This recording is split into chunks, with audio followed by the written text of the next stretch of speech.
오늘 야고보서 5장은 마지막으로 성도들에게 당부하는 말씀으로 채워져 있습니다. 그리고 1절부터 6절까지는 어제 우리가 나눈 말씀, 부자들에 대한 경고의 말씀이 있죠.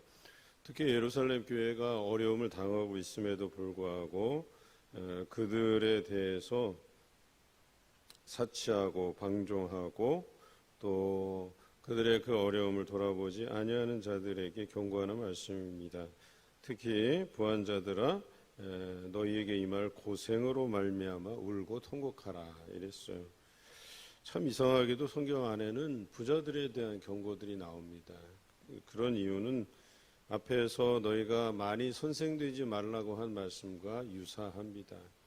그러니까 선생은 선생으로서의 맡은 책임이 있고 또 말을 많이 하기 때문에 말에 실수가 있고 말 때문에 또 그가 당하는 고난이 있다는 것을 의미하죠. 마찬가지로 부자들을 언급하면은 부자들에 대해서 하나님께서 위임하신 사명이 있다는 거예요. 그들에게 맡겨진 것이 있음에도 불구하고 그것들을 행하지 못하고 또 특히 고린도 후서에도 나와 있지만 평균케 하려고 한다는 이 말씀을 우리가 주목할 필요가 있어요. 하나님께서 누구는 가난하고 누구는 부하고 그런 식으로 불평등을 주셨다라고 하는 게 아니에요. 그러니까 이 부자들에게 그 가난한 자들을 돌보고 또 그 풍부한 것으로 그들과 나누게 하시기 위해서 그런 사명을 주신 것이죠. 그것이 의롭다 또 하나님의 공의다라고 하는 것이에요. 그럼에도 불구하고 그들이 그 재물을 나누지 않아서 2절에 나와 있는 것처럼 재물은 썩었고 너희 옷은 좀 먹었다 이렇게 되어 있어요. 금과 은이 녹슬었다.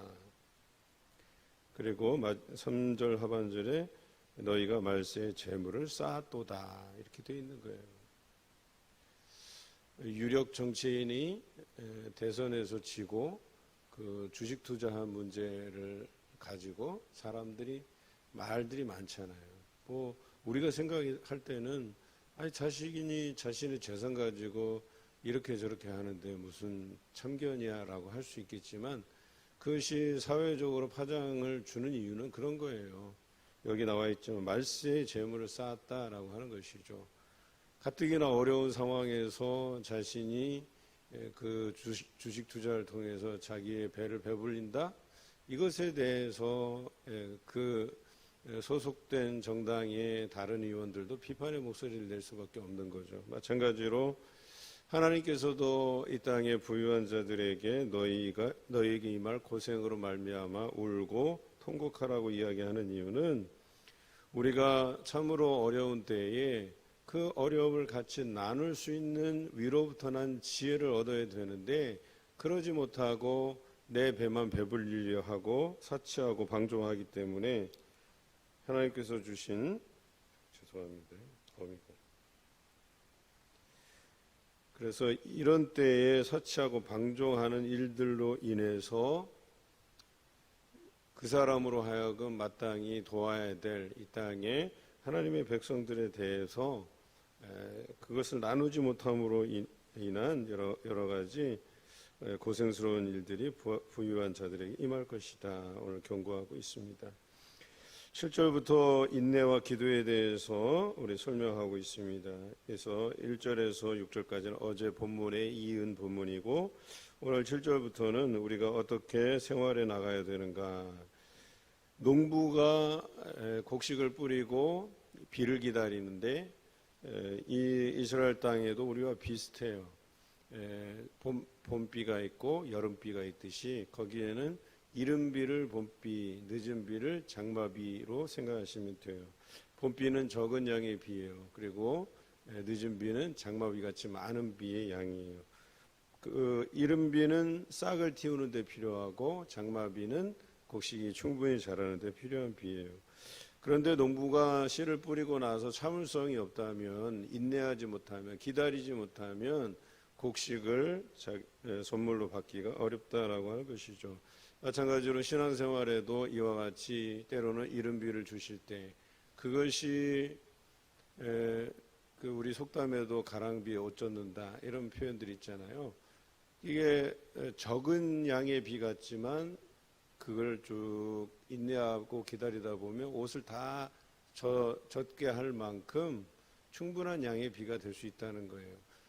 봄비는 적지만 꼭 필요한 것이 그 곡식의 싹을 틔워야 되기 때문에 그것이 싹 트지 아니하면 그 곡식 거기서 열매를 얻을 수가 없듯이 마찬가지로 우리 신앙생활 하면 어떤 때는 흠뻑 우리 부흥사경처럼 뭔가 은혜가 부어질 때가 있어야 되는 것이고 때로는 새벽 기도에 그 짧은 30분도 채 안 되는 시간 동안에 그게 뭐가 우리에게 유익이 있겠어라고 생각하는 그 시간이 우리의 인생을 좌지우지하고 열매가 있냐 없냐를 논할 수 있는 이른비가 된다라고 하는 것이죠.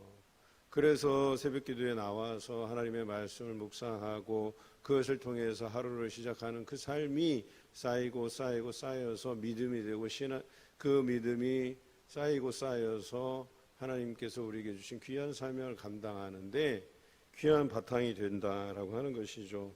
그러면 거기에서 열매가 날 수 있다라고 얘기하는 것입니다.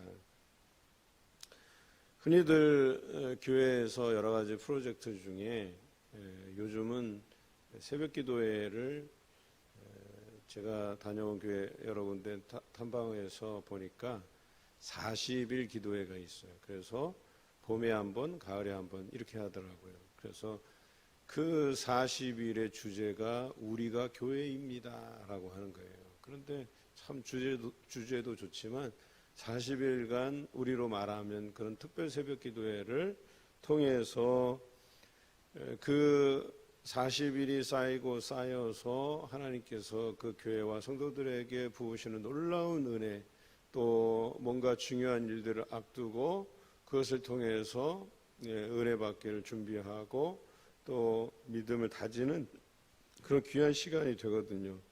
마찬가지로 오늘 우리가 인내함으로 그 이른 비와 늦은 비를 기다리며 그것을 누리게 될 때에 8절에 나와 있지만 너희도 길이 참고 마음을 굳건하게 하라 주의 강림이 가까우니라. 예수 그리스도의 재림을 기다리는 심정을 가지고 우리가 날마다의 삶에서 충실히 그것을 인내하며 기다릴 필요가 있다라고 하는 것이죠. 인내하지 못하는 사람들의 특징은 9절에 원망하는 거고 그 원망으로 인해서 결과적으로 다투게 되고 갈라지게 되고 분열을 일으키게 된다. 온전히 믿고 그것에 대한 오래 참음이 항상 같이 가야 된다라고 이야기하는 것이죠. 그래서 오늘도 보면 그 믿음 생활에서 중요한 것이 오래 참음, 인내, 그것에 대해서 10절, 11절 계속해서 이야기하고 있잖아요. 인내는 욥의 인내에서 배우라는 것이에요. 고난 중에 있더라도 참고 견디다 보면 하나님께서 그 어려움을 지나서 그에게 많은 열매들로 함께 하실 것이다 라고 하는 것이고요. 또 선지자들의 그 오래 참음에 대해서 배우라는 것이죠. 선지자들은 주로 어떤 때 활동해요? 선지자들의 예언할 때를 유심히 보면 어려울 때 예언하기보다는 주로 그 나라의 전성기이거나 평화로울 때 주로 예언을 해요. 그런데 예언의 내용이 다 뭐예요? 너희가 망한다는 예언들을 주로 하고 있거든요. 너희 나라를 하나님께서 힘들게 할 작정이다. 그런데 피부로 느끼는 거는 이렇게 우리가 경제도 활성화되어 있고 군사력도 막강하고 외교적으로도 우리를 도울 나라들이 주변에 많은데 라고 생각하는 거예요. 그러니까 선지자들의 예언은 다 뭐예요? 속된 말로 왕따 되기 딱 좋은 말들이거든요. 뭘 저런 말을 하나? 참 시대에 맞지 않게 분위기에 맞지 않게 그럼에도 불구하고 그에게 주신 그 사명 또 그들에게 전달해야 될 하나님의 말씀이 있기에 그들은 그 상황에서도 자신이 당하는 고난 속에서도 예레미야 같은 경우가 그렇다는 거죠. 이스라엘이 망하고 70년 포로기를 지내야 되는데 그래서 그를 대적하는 선지자들이 그를 잡아 가두려고 하고 죽이려고 했던 생명의 위협을 받지 않습니까? 그렇게 그들이 주의 사명을 감당함에 있어서 고난을 받더라도 오래 참았던 것처럼 그 선지자들에게서 오래 참음을 배우고 욥에게서 인내를 배우고 믿음이라고 하는 것이 바로 이것이다라고 이야기하는 겁니다. 그렇다면 이 믿음의 오래 참음 또 인내를 배우기 위해서는 어떻게 해야 되느냐? 13절에 나와 있는 것처럼 너희 중에 고난당하는 자가 있느냐? 그는 기도할 것이요. 즐거워하는 자가 있느냐? 그는 찬송할지니라 라고 돼 있는 거예요. 고난당할 때 뭐 할 게 없잖아요. 기도밖에 더 있겠어요. 우리는 날마다 입술로 고백하는데 참 이상하게도 예를 들어서 우리가 당하는 그 고난의 초반부에 이게 좀 어려움이 예상된다 싶으면 알아서 기도를 시작해야 되잖아요. 영적인 전투가 이제 곧 시작될 것 같다 하면 벌써 기도로 하나님 앞에 서야 되는데 이것저것 다 우리가 당해보고 어려움 그 말미 정말 시궁창까지 내려가 놓고 나서 그제서야 내가 손 뻗을 데가 없으니까 의지할 데가 없으니까 그제서야 하나님 앞에 와서 기도한다 하며 울며 부르짖으며 이런 것보다는 우리가 하나님께서 어떤 사명을 맡기실 때 내가 어떤 일을 해나갈 때 두려움이 생기고 걱정이 앞서고 그럴 때부터 기도해야 되는 거예요. 고난이 예상되잖아요. 충분히. 그때부터 기도하는 거예요. 하나님께서 이 상황에 대해서 주장해 주시고 예비해 주시고 인도해 달라는 것을 하나님께 맡기는 거예요. 내게 다가오는 고난은 당연한가라고 생각하고 시작해야 된다는 거예요. 기도라는 것은 이미 예정되어 있는 그 고난에 대해서 우리가 오래 참을 수 있도록 하나님께 기도하라는 것이죠. 그리고 순간순간 찾아오는 기쁨이 있을 때마다 방심하지 말고 하나님 앞에 감사함으로 찬양할 것에 대해서 이야기하죠. 뭐가 잘 됐어요. 여러분 그것에 대해서 마치 이것이 내가 노력해서 된 산물인 것으로 생각하고 결과물인 것으로 생각하고 하나님께 대한 감사를 잊어서는 안 돼요. 그런데 중요한 것은 날마다 찬송하는 삶이 몸에 배어있는 사람은 찬송이 입에 붙어요. 내가 감사할 일이 생겨나면 찬송하게 되고 좋은 일이 기쁜 일이 우리 들려오면 그것으로 인해서 찬송하게 되고 또 하나님께서 내 연약한 육신을 고치실 때 찬송하게 되고 내 동료가 또 좋은 일을 경험할 때 찬송하게 되고 내 동료가 어려움에서 벗어났을 때도 찬송하게 되고 이 찬송이 생활화 되다 보면 감사는 저절로 이어지는 거예요. 그것으로 인해서. 그리고 내 자랑할 것 없이 찬송은 곧 하나님께 영광을 드리는 일이기 때문에 하나님의 이름을 높여드리고 하나님께 영광을 드리는 행위가 될 수 있다고 얘기하는 거예요. 요즘 참 찬송이 식어져 있는 것 같아요. 이 찬송이 우리에게 주는 영적인 유익이 얼마나 큰지 여러분들이 아셔야 돼요. 내 안에 이 찬송이 또 흘러넘쳐야 내 안에 주변 환경이 좀 어렵더라도 내 삶은 기쁨으로 넘칠 수 있다고 이야기하는 거예요. 또 내 이 영의 기쁨을 만끽하다 보면 주변의 어려운 상황들이 반감이 돼요. 예를 들어서 내가 기도하지 않고 찬양하지 않으면 이 어려움들이 그대로 내게 다가와요. 심지어는 조그만 문제도 큰 문제처럼 내게 다가와요. 하지만 기도하고 찬송하다 보면 주변의 어려운 문제들에 대해서 신경 쓰지 않아도 돼요. 하나님께서 내게 주신 평안이 있기 때문에. 오늘 특별히 14절에 병든 자들에 대해서 이야기합니다. 병든 자가 있거든 장로들을 청하여서 그들에게 기도를 부탁하라는 거예요. 믿음의 기도는 병든 자를 구원한다 했어요. 의인의 간구하는 힘이 역사하는 힘이 크다고 이야기합니다. 목사님 저에게만 부탁할 것이 아니라 우리 장로님들에게도 알리고 우리 구역장님들에게도 알리고 권사님들에게도 알리고 그래서 병 낫기를 위하여 서로 기도하라고 오늘 성경은 이야기합니다. 우리가 중보기도단을 만든 이유도 그래요. 우리에게 오는 그 고난을 함께 나누자는 취지잖아요. 오늘도 오전에 또 수술해야 될 우리 성도가 있고 또 엊그제 18일 날 또 수술하신 분 잘 수술 끝났다는 그래서 항암 치료 받지 않아도 될 것 같다는 연락을 받았지만 여러분 우리가 서로 걱정하고 병 낫기를 서로 기도하면 믿는 자들의 그 의인의 간구를 하나님께서 들으신다라고 하는 것이죠.